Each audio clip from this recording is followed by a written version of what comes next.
Today at 1, the Archbishop of Canterbury, on a visit to Ukraine, says there can be no peace until Russia tells the truth about its actions. Justin Welby was visibly moved after seeing towns near the capital, Kyiv, where Russian troops are said to have committed atrocities against civilians. There will be no peace till we stop lying. You've got to tell the truth. However painful, there can never be a way forward built on lies. We'll bring you all the latest from our correspondent in Kyiv. Also on the programme, Labour comfortably holds the constituency of the city of Chester in a by-election with their best ever result in the seat. Prince William is to meet US President Joe Biden on the final day of his trip with the Princess of Wales to Boston. And next summer's headline act at Glastonbury, Sir Elton John, who'll make it the last UK date of his farewell tour.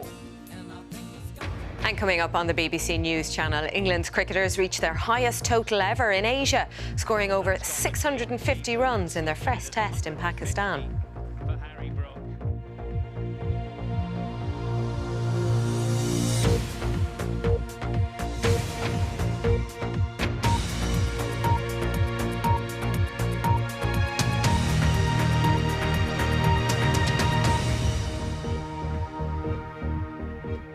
Good afternoon and welcome to the BBC News at 1. The Archbishop of Canterbury has told the BBC there can be no peace in Ukraine until Russia stops lying about what it's doing, including the massacre of civilians in Bucha. He was speaking on a visit to the area just outside Kyiv. It was the site of a mass grave for those killed during the Russian occupation earlier this year. Meanwhile, people in the capital continue to suffer emergency blackouts after Moscow targeted the country's energy grid. Our correspondent Jessica Parker reports now from Kyiv. Just outside Kyiv, signs of remembrance. In this area, Russia's accused of killing hundreds of civilians during its occupation earlier this year. Moscow's denied targeting civilians. At Irpin Bridge, the Church of England's most senior cleric came to see the destruction for himself and had a robust message for President Putin. There will be no peace till we stop lying. You've got to tell the truth. However painful, there can never be a way forward built on lies. Meanwhile, in the south and east, the fighting goes on. Ukraine now taking the rare step in giving a number of how many troops have died. It says up to 13,000, but this can't be verified by the BBC. The truth is, we don't know how many people have died during this conflict. What is certain is that this war continues to cost lives and cause tragedy. Meanwhile, Russia's repeated efforts to target Ukraine's energy grid means daily life is also being affected far away from the front line. Across Ukraine, the cold is starting to bite. In this bakery, they suddenly have a blackout, forced to do business in the dark. The situation in Ukraine is very difficult, says Ludmila. They work with or without light, but if there's no power, they can't bake. So sometimes it means they can't work at all. Generators are popping up all over Kyiv as Russia's accused of trying to freeze Ukraine into submission. Lubov says she's stocked up on candles, water and food. The prospect of further power outages brings fear, but also defiance. Of course, we are afraid. We are very afraid of the difficulties that may come this winter. But we agree to get through those difficulties together. The main thing is that Russia does not win. Lubov is just one life among millions touched by this war. Everyone walking their own road, but something you often hear is that steady determination to carry on. Now, the Archbishop of Canterbury on his visit has today chosen to use some pretty robust language. Now, it's worth saying Justin Welby is not a politician. He doesn't have the power of a prime minister or a president, but he does have a profile, and he's chosen to use it to say that the West's support for Ukraine is going to have to be long-term and that Ukraine shouldn't be pressured into a peace deal that it doesn't want. That kind of language likely to go down well here in the capital, Kyiv. Thank you. Jessica Parker reporting. Labour has held on to the constituency of the city of Chester in a by-election. Samantha Dixon increased the party's majority to almost 11,000. Meanwhile, the former Health Secretary Sajid Javid has said he won't stand again at the next general election. Our political correspondent Jonathan Blake has the details. Cheers of victory in Chester. Labour celebrated holding on to this seat last night and saw a boost in support from voters. Not much to smile about for the Conservatives, whose share of the vote slumped. While this win was expected. Morning, Angela. Happy?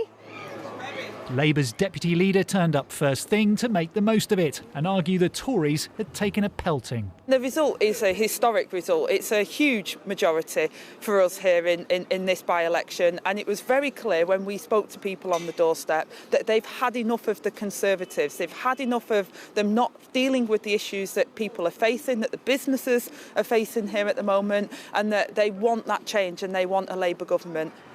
Chester's been a Conservative seat in the past, but Labour won here at the last 3 general elections. The Conservatives say the results are bloody nose for them after a difficult period in government. It was pretty much expected. This is a Labour seat that they've held for the last 3 general elections. And so we expected it would be retained by the Labour Party. But we are focused on delivering for the British public, delivering on the core priorities of people. With Labour's big lead in the opinion polls, what does this result tell us about the national picture? If we compare this by-election performance with comparable previous by-elections, it is consistent with the claim that A, Labour are in a stronger position than they've ever been in the last 12 years, and B, that the performance is consistent with what happened the last time we had a parliament which ended in a defeat of a Conservative government. Understood. This was the first verdict from voters since Rishi Sunak became Prime Minister after Boris Johnson, then Liz Truss, resigned. He won't have expected a win, but the result's a reminder there are tougher electoral tests to come. Let's get more now on that news that Sajid Javid, the former Chancellor and Health Secretary, will stand down as an MP at the next election. Our correspondent Jonathan Blake is at Westminster. We just heard from you, of course, Jonathan. How significant is this? Well, Rita, Sajid Javid has been a prominent face at Westminster for some time now. As you say, he's held some of the biggest jobs in government, former Home Secretary, Health Secretary, former Chancellor, someone who's not afraid to speak his mind and take a stand. He resigned first as Chancellor in something of a rebuke to Dominic Cummings, then Boris Johnson's senior advisor as Prime Minister, over attempts to align the Treasury more closely with Number 10, and then, of course, resigning as Health Secretary earlier on this year, setting off a chain of events that ultimately led to Boris Johnson's downfall as Prime Minister. As for this decision, he says he's been wrestling with it for some time. He says he's proud of his achievements for his constituents in Bromsgrove and what he's done in government, and that it's been the privilege of his life to serve as an MP. It takes to around a dozen the number of Tory MPs who've announced they won't be standing at the next election. Some of those are older, they've had a long career, and you'd expect them always a few to make that decision ahead of an election. But others are younger MPs, some of whom could well have a bright future in the party if they chose to stick around. So Rishi Sunak won't want to lose too many more Conservative MPs ahead of the next election, whether they are up-and-coming members of Parliament or familiar faces in government. But for Conservative MPs weighing up their chances of keeping their seat at the next election, that is at least one factor they'll be considering when they decide their political future. Jonathan, thank you. Jonathan Blake reporting. The Prince of Wales will meet US President Joe Biden on the final day of his trip to Boston before awarding the Earthshot Prize in the evening. But the visit coincides with the release of a trailer for the forthcoming Netflix documentary about the Duke and Duchess of Sussex, which suggests they'll be making more personal and potentially damaging claims about their treatment by some members of the royal household. Our royal correspondent Daniela Relf reports now from Boston. Meeting the people of Boston. It's what the Prince and Princess of Wales had wanted to focus on this week. It just hasn't been that easy. There have been plenty of distractions. Harry and Meghan A love story is how it's been billed. The trailer for the 6-part series on Netflix, released right in the middle of William and Catherine's trip to America. I had to do everything I could to protect my family. The teaser hints at personal revelations. When the stakes are this high, doesn't it make more sense to hear our story from us? It's got people talking here, as has the racism row back in London. We all got to work together. We got to unite and stay together. Doesn't matter the black, white, Spanish, doesn't matter. We all got to work together and unite. For the trailer to come out, that's to me is backstabbing. Let everyone have their moment. And Catherine and William right now, the Prince and Princess of Wales, have their moment here in Boston to make a change for the better. They've got around this city over the past 2 days, and it is the environment that remains a central theme of this visit. Today, attention shifts to what was always planned as the main event of this trip to America, and the Earthshot Prize Awards ceremony. Of all Prince William's public work, Earthshot is now firmly established as one of his most important projects. Get ready to join me and special guests for a unique event as we come together to celebrate those with the solutions to repair our planet. The 5 winners will be announced this evening. Each one wins £1 million for their innovative environmental idea. As they head into the final day of this trip, the Prince and Princess of Wales will meet President Biden, who'll also be in Boston today. It's been a visit to America filled with some unexpected challenges. Daniela Ralph, BBC News, Boston. Whistleblowers at one of England's worst-performing hospital trusts have said that a culture of fear among staff is putting patients at risk. Current and former staff at University Hospitals Birmingham have told BBC Newsnight that they fear being subjected to disciplinary action if they speak up about patient safety. David Grossman reports. The University Hospitals Birmingham Trust, known as UHB, is huge, one of the largest in the UK, with 4 big hospitals serving over 2 million patients a year. For the population of Birmingham and right across the West Midlands, this trust pretty much is the NHS. But it's also struggling. Rated requires improvement, the 3rd of 4 possible rankings. It came last but 1 on an analysis of NHS trusts in England. The problems at the trust have been known about for years. Back in 2017, the Trust commissioned an internal report into 20 deaths in the haematology department of Queen Elizabeth Hospital in Birmingham. Newsnight has obtained a copy of the report. While it acknowledges that there are many areas of good practice, it criticises the lack of ownership of patients and a lack of communication on patient care among senior clinicians. From the haematology perspective and the notes reviewed, it was obvious that this was not happening, the report concludes. In essence, patients were dying, in some cases, without receiving any treatment at all. Newsnight has discovered that the doctor who wrote it, who investigated those patient deaths, was so concerned by what he saw was a lack of seriousness about patient safety that he eventually resigned from the trust and indeed from the NHS altogether. We've traced him here to Athens, where he's working as a senior consultant haematologist. There was definitely a lack of safe patient care and a lack of ownership of the patient, a lack of looking after the patient the way they should look after these patients in a very detailed way and detailed management. And those patients all died, that's why you looked at them? Exactly. Should they have died? Could they have been saved? They could be saved. Certainly when you don't have an action done, then you don't really know the outcome. That's a sentiment we've heard from other clinicians, that they were just not being listened to when they raised concerns about safety. Throughout this investigation, we've heard the same thing time and time again. Clinicians telling us that they feared that if they raised safety concerns, then management would take action against them, perhaps even end their careers. It was, we were told, the wholesale intimidation of the staff into silence. I and other consultants have raised concerns about patient safety, and we realised if you do, that you will get punished quite quickly and quite harshly. So they will make all kinds of spurious investigations, and they will try to intimidate you that way. Why did you decide to leave rather than continue to fight? Because I think there was no end to this fight, and they were trying, as they did with other colleagues, to completely sort of ruin your career. The Trust told the BBC, "We take patient safety very seriously." They said they had a high reporting culture of incidents to ensure appropriate accountability and, vitally, learning. David Grossman, BBC News. The time is 1:15. Our top story this lunchtime. The Archbishop of Canterbury, on a visit to Ukraine, says there could be no peace until Russia tells the truth about its actions.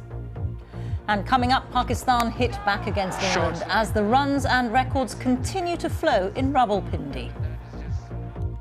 Coming up on the BBC News Channel, the World Cup group stages draw to a close today as Uruguay and Ghana meet once again, 12 years on from their controversial World Cup quarter-final in South Africa.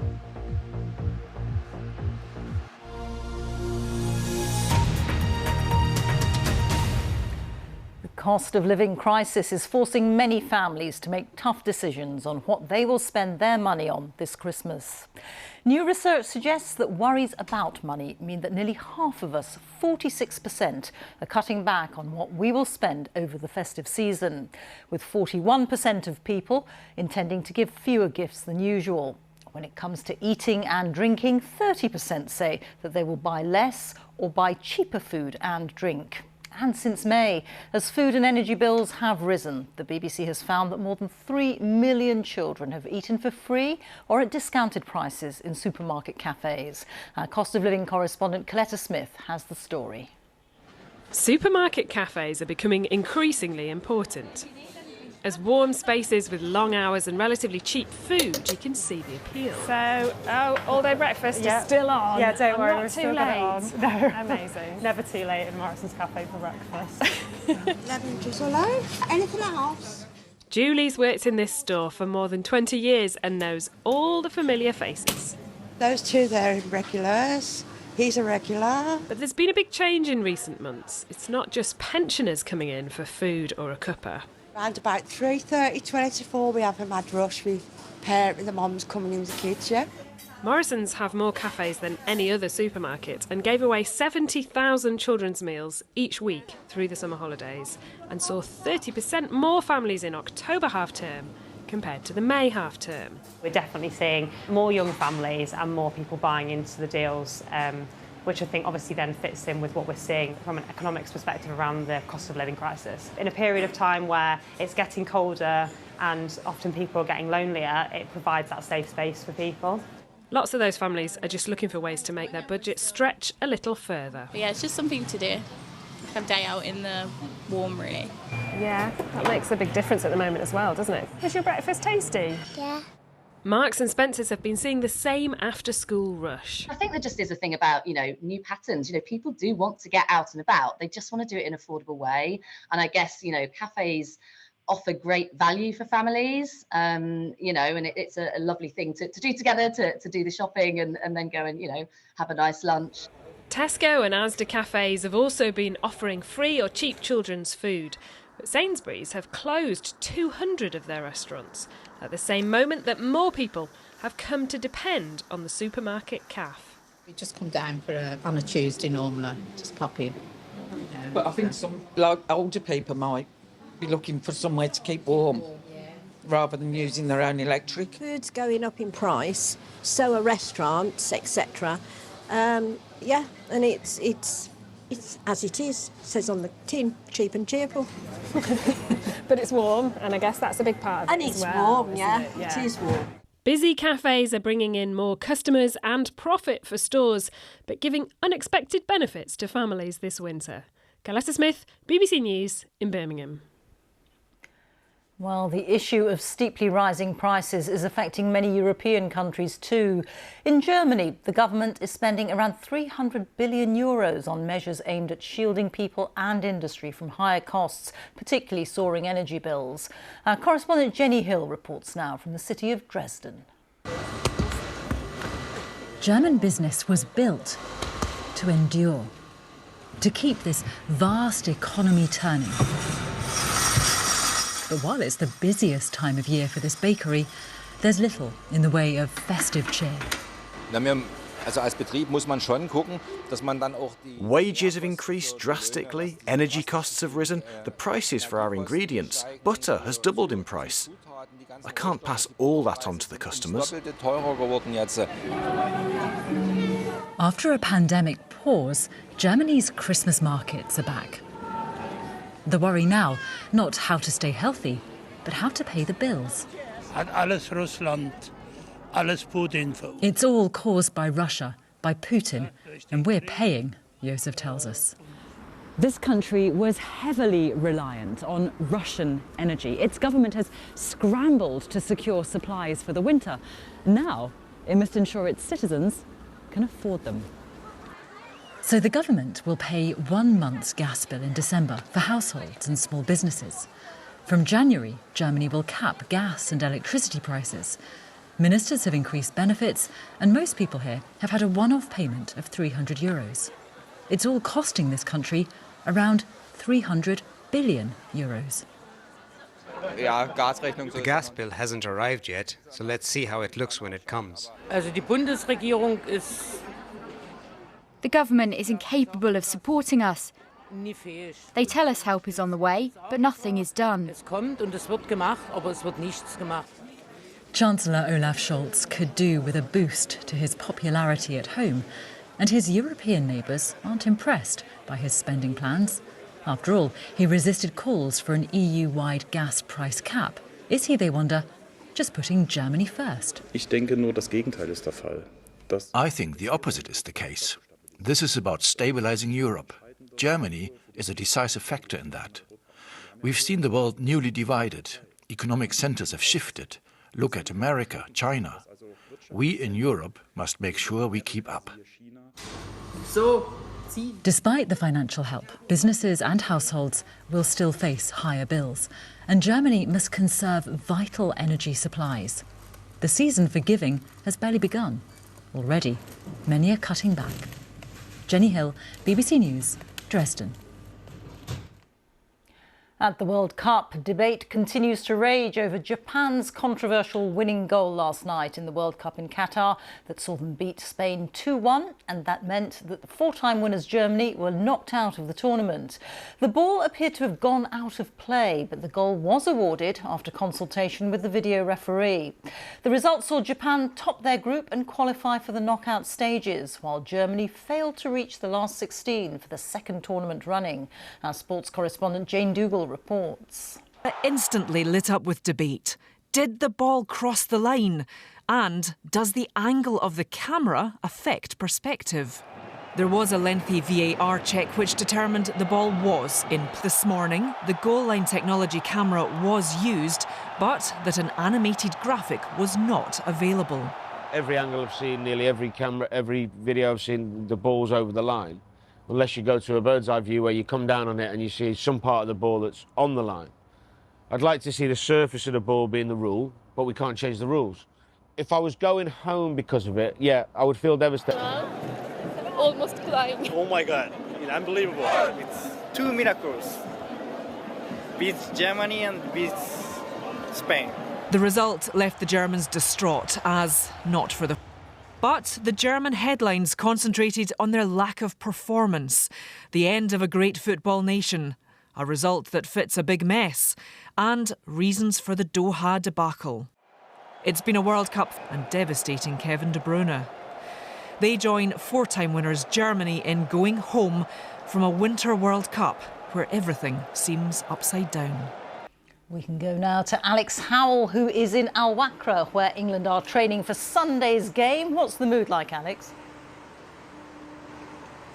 When players get to this stage of a tournament, there's a danger that every day feels very similar. Today, the England team are training, and it's one of the most tactical sessions they will do. Training is closed, which means the media can't go in. We usually get to go in for the first 15 minutes. So Gareth Southgate could be training with that starting 11 that could play the game against Senegal on Sunday. Inside the camp is Calvin Phillips' birthday, and I'm told the players like to make a big deal when it's a squad member's birthday, so there's a chance there'll be a mini celebration or event to see that through.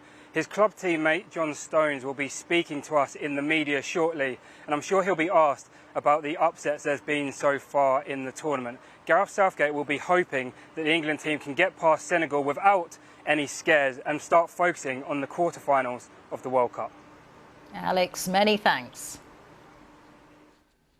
Records have continued to tumble in the first Test match between England and Pakistan in Rawalpindi, and it's the first between the sides to be played in Pakistan for 17 years. England's batters racked up 4 centuries yesterday on their way to making over 500 runs on day one, and they were eventually all out for 657 this morning. That's their highest ever total in Asia. Joe Wilson was watching. Rawalpindi records day 2. Well, Harry Brook hit 27 from 1 over, beating his England record from day 1. This from Ollie Robinson was the 6 which took the total past 600. They ended with 657, England's highest ever score against Pakistan. But of course you back your team through everything. And now Pakistan had the chance to bat. Their opportunity to use the favourable conditions. Everything suited to batting. You still have to score the runs. If England wanted to actually win this match, they had to take wickets. A challenge for bowlers and captain which quickly seemed insurmountable. Ollie Pope is England's wicketkeeper, in for the ill Ben Foakes. There were some chances for him. This catch actually wasn't. Replays showed the ball bounced into glove, not out. When Imam ul Haq attacked this, the camera was trying to keep up. Where's the ball? Fortunately, the umpire saw enough just to manoeuvre. It is seriously a perilous position. Abdullah Shafiq hit this over everyone safely for 6, and the feeling grew that England could bowl until midnight without taking a wicket. Well, they ceased at sunset. Pakistan will resume on day 3, 181 for none. Joe Wilson, BBC News. Both these teams. Sir Elton John is to headline the Glastonbury Festival next summer in what's being billed as his last UK date on his farewell tour. He said it was a fitting way to say goodbye to his British fans. Here's our showbiz reporter, Daniel Rosney. You can tell everybody. Sir Elton John's been on the road for more than 50 years, playing hits in at least 80 countries. Here he sang virtually at the late Queen's Platinum Jubilee in June. Glastonbury, he says, will be his last ever UK show before he retires. Posting online, there's no more fitting way to say goodbye, and he can't wait to embrace the spirit of the greatest festival in the world. Organisers say it's going to be the mother of all send-offs. His last album, The Lockdown Sessions, had a lot of contemporary artists on it, which really kind of was a really nice way to cement his place in pop culture, not just saying, I'm not just a legacy act, I have shaped pop music as we know it. The 75-year-old who wants to spend more time with his family is partway through his farewell Yellow Brick Road tour, recently wrapping up gigs in North America. Fans will no doubt hear him on the main stage belt out hits like Crocodile Rock and Saturday night's All Right, and on the Sunday it will be too. As the sun sets on the festival and Sir Elton John's touring life. Daniel Rosney, BBC News. Time for a look at the weather now. Here's Darren Bett. Pretty chilly this morning, Darren. Yeah, we've seen a lot of fog around just recently. I guess that's why they call it the blues. We are going to find less fog over the next few days. Most of the mist and fog that we've seen today has been lifting slowly but surely. And over this weekend, there'll be a lot less fog around. And that's mainly because the wind is going to be picking up a notch or two. It will be an easterly wind. That will make it feel colder, and it brings some sunshine and maybe 1 or 2 showers. And that's the sort of weather that we've been seeing arriving across eastern parts of England today. Some welcome sunshine, for example, in Lincolnshire. A lot of cloud on the satellite picture over the past few hours. We've got this misty grey zone across northwest England into East Wales, the West Midlands and the West Country. So it's quite cold here through the rest of the day. Some sunshine across other parts of England and Wales. 1 or 2 showers coming in on that easterly breeze. And it's still quite cloudy across much of Scotland and Northern Ireland. And that cloudy misty zone in England and Wales will get swept up to the northwest, into the northwest of Scotland and Northern Ireland tonight, keeping it milder here.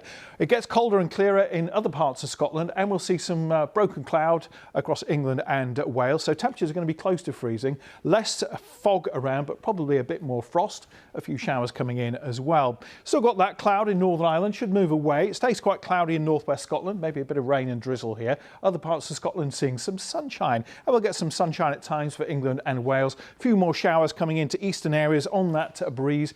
Looks quite cloudy though, especially in the afternoon for the southeast of England, and it will be another chilly sort of day. We've got those temperatures around 7, maybe 8 degrees quite widely. Things are getting colder and the weather pattern is quite blocked because we've got high pressure extending across parts of Russia, across Scandinavia, giving us that easterly wind, which will be picking up during the second half of the weekend. And again, we've got a mixture of some cloud, some sunshine, maybe a few showers around as well. More across the northern half of the UK. It looks quite cloudy as you head further south across England and Wales. And we've got an easterly breeze. Now, it's not a particularly strong wind, but it will be quite noticeable, I think, on Sunday. And it is getting colder as the weekend goes on. So we've got temperatures typically 5 or 6 degrees. But when you factor in that easterly wind, it probably will feel quite a bit colder than that. And over next week, we stay in the cold air. We're going to find a lot of dry weather around, at least to begin with, but you can see how the temperatures are dropping away next week. It's going to get even colder, and it'll feel colder as the wind picks up again. We start next week with that easterly wind, but from Tuesday and Wednesday onwards, the wind comes down from the north all the way from Greenland, and that will bring some sunshine, but it will also bring some wintry showers. Yes, there's a little bit of snow in the forecast. It's mainly for coastal areas across northern parts of the UK, but it will be feeling colder. Rita, I'm still standing. No candles in that wind then, Darren, eh? No candles. Thank you. A reminder now of our top story. On a visit to Ukraine, the Archbishop of Canterbury says there can be no peace in Ukraine until Russia stops lying about what it's doing, including the massacre of civilians. Well, that is all from BBC News at 1, so it's goodbye from me. And on BBC One, we now join the BBC's news teams where you are. Bye-bye.